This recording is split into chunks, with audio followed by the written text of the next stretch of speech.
Le Flash Info avec le centre de stockage de la Manche. C'est une rumeur qui courait depuis plusieurs jours. Bernard Cazeneuve sera en visite à Cherbourg demain, vendredi. Le fraîchement nommé Premier ministre sera donc de retour dans son fief électoral à la Cité de la Mer. Il doit s'exprimer devant un parterre de parlementaires, d'élus locaux, de représentants du Parti socialiste et d'habitants invités.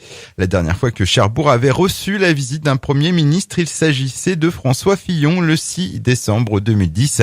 À l'époque, il avait été cordialement accueilli par le maire de la ville, un certain Bernard Cazeneuve. Autre visite ministérielle, Christopher Pyne était à DCNS Cherbourg hier. Le ministre de la Défense australien venait visiter le chantier du Barracuda français alors que son pays s'est engagé à commander 12 sous-marins de ce type au constructeur naval. Un méga contrat d'un montant de 34,5 milliards d'euros. Le premier sous-marin doit être mis à la mer au début des années 2030.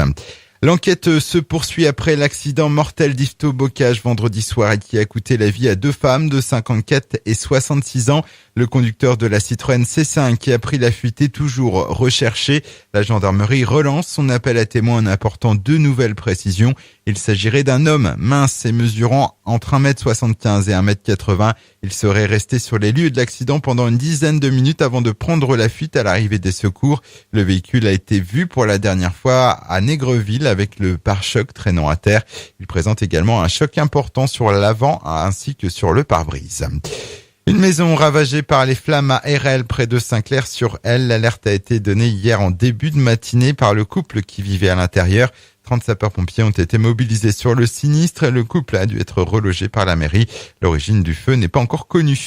Et puis ça y est, on a retrouvé le ticket du loto gagnant à 9 millions d'euros tombé le 23 novembre dernier. Ticket qui a finalement été validé dans un bar-tabac de Percy. Selon le patron de l'établissement qui reste toutefois très discret, il s'agirait d'un joueur régulier. Le Flash Info vous a été présenté par Landra, centre de stockage de la Manche à Digueulville. Pour en savoir plus et visiter notre centre, 0810 120 172, coup d'un appel local.